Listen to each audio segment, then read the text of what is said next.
Assalamualaikum warahmatullahi wabarakatuh. Saudara-saudara sekalian, baru saja kita mendengarkan putusan Mahkamah Konstitusi terkait hasil akhir Pilpres tahun 2024. Putusan ini sebetulnya tidak mengejutkan.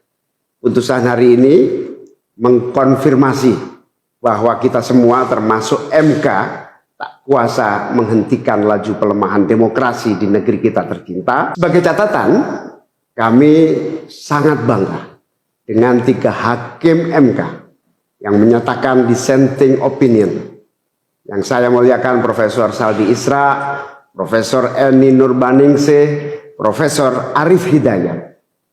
Mereka adalah orang-orang yang mulia yang menjadi harapan bagi tegaknya konstitusi dan kembalinya marwah Mahkamah Konstitusi ke depan. Dan mereka akan menjadi catatan indah dan baik dalam sejarah kita berbangsa dan bernegara. Profesor Saldi Isra tadi mengingatkan tentang keadilan substansial, bukan sekedar keadilan prosedural. Ini adalah catatan amat penting yang sayangnya terabaikan dalam proses demokrasi kita akhir-akhir ini. Artinya kita memiliki tugas yang masih panjang. Sebab demokrasi kita sesungguhnya masih ringkih dan harus terus-menerus dijaga dan dirawat. Namun kami masih menerima dan kita semua menghormati keputusan Mahkamah Konstitusi ini sebagai keputusan yang final dan mengikat. Saudara-saudara sekalian, perlu usaha kita semua untuk terus-menerus memperkuat demokrasi. Perlu sensitivitas kita semua untuk terus-menerus menjaga agar amanat reformasi tidak tergerus walaupun proses penggerusannya berjalan pelan-pelan, sedikit-sedikit yang seringkali membuat kita terlena. Tapi kita semua sadar, kita masih harus kerja keras, harus kerja terus-menerus untuk menyadarkan publik luas bahwa institusi demokrasi yang kuat, yang berfungsi baik, itu sama pentingnya dengan institusi ekonomi yang kuat, yang berfungsi dengan baik. Keduanya, proses demokrasi, proses ekonomi, harus berjalan dengan baik, dengan efisien, efektif, dan menggunakan prinsip-prinsip yang benar. Oleh karena itu kita semua harus terus bekerja, harus terus merangkul dan memperkuat masyarakat agar dalam proses demokrasi masyarakat kita bisa kebal terhadap imbalan-imbalan iming-iming jangka pendek dan tahan terhadap ancaman-ancaman dan tidak ada lagi pihak-pihak yang melakukan itu pada masyarakat kita. Saudara-saudara, atas alasan ini semua kami akan terus berkomitmen terhadap gerakan perubahan dengan cita-cita jangka panjang, memperkuat pilar-pilar demokrasi, serta menghadirkan keadilan dan kemakmuran bagi semua dalam kesempatan apapun yang bisa kita raih di masa yang akan datang. Cita-cita kita untuk membangun negara yang menjamin keleluasaan berbicara dan kebebasan mengkritik.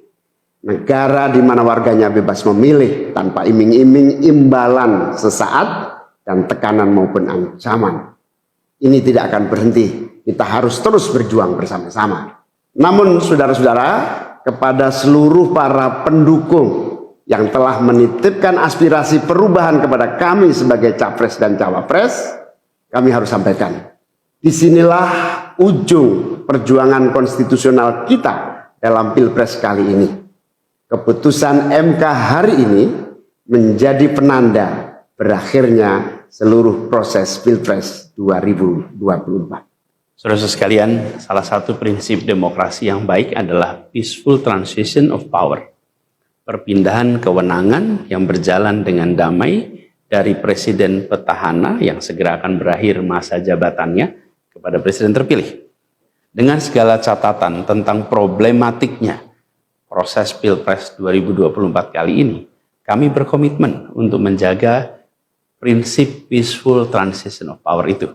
Dan kami memilih untuk menjadi bagian yang terus menjaga, terus membangun mutu demokrasi di Indonesia. Oleh karena itu, pada hari ini kami menyatakan bahwa bagi kami, proses Pilpres 2024 telah terlewati seluruh fasenya. kami sampaikan kepada Pak Prabowo dan Pak Gibran, selamat menjalankan amanat konstitusi, selamat bekerja menunaikan harapan rakyat yang kini diembankan di atas pundak bapak-bapak berdua. Saya sempat berkali-kali ditanya pendapat pribadi tentang Pak Prabowo, dan saya jawab, beliau adalah seorang patriot. Hari ini saya terus mempercayai sebagai seorang patriot. Beliau adalah seorang yang telah mengalami pendidikan modern sejak usia belia dan berasal dari keluarga intelektual yang amat terpandang.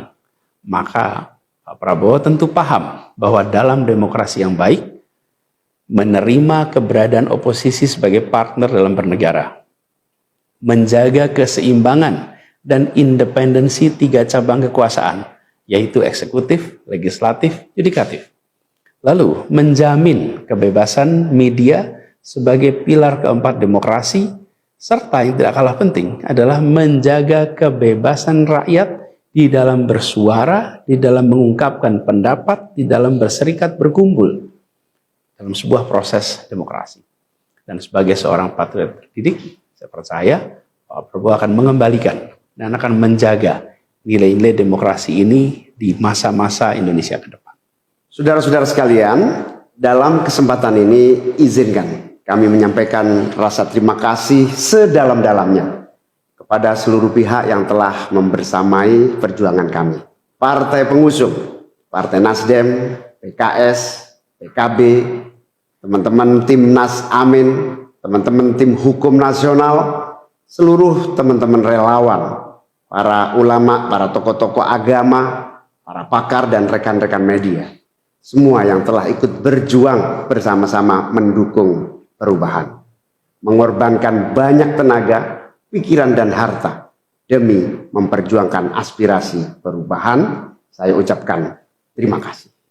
Juga pada anak-anak muda yang pada Pilpres kali ini memberi warna baru, membawa pesan optimisme, pesan kreativitas, pesan inovasi, pesan kebaruan. Terima kasih telah menjadikan Pilpres kali ini Pilpres yang menyenangkan, mencerahkan. Yang tidak kalah penting adalah mencerdaskan. Kampanye yang membuat kita mendapatkan perspektif baru tentang apa arah Indonesia ke depan. Karena itu kami berpesan kepada semua, melihat proses yang terjadi, proses politik sering nampak kotor dan berujung pada kecewaan. Tapi jangan sampai itu semua membuat kita berputus asa pada proses politik. Begitu banyak cita-cita besar yang dapat diperjuangkan melalui jalan politik. Bila saat ini kondisinya masih begitu mengecewakan, justru ini adalah tanda, ini adalah pengingat bahwa perlu semakin banyak dari kita semua yang mau berjuang di jalan politik. Ini adalah panggilan mereka-mereka yang berintegritas, yang menjunjung tinggi etika, yang memikirkan tentang masyarakat, tentang negara, tentang rakyat, untuk mau masuk di wilayah politik. Bawa kompetensinya, bawa integritasnya, dorong, jangan menyerah, dan jangan putus asa. Jalan perjuangan masih terbentang panjang.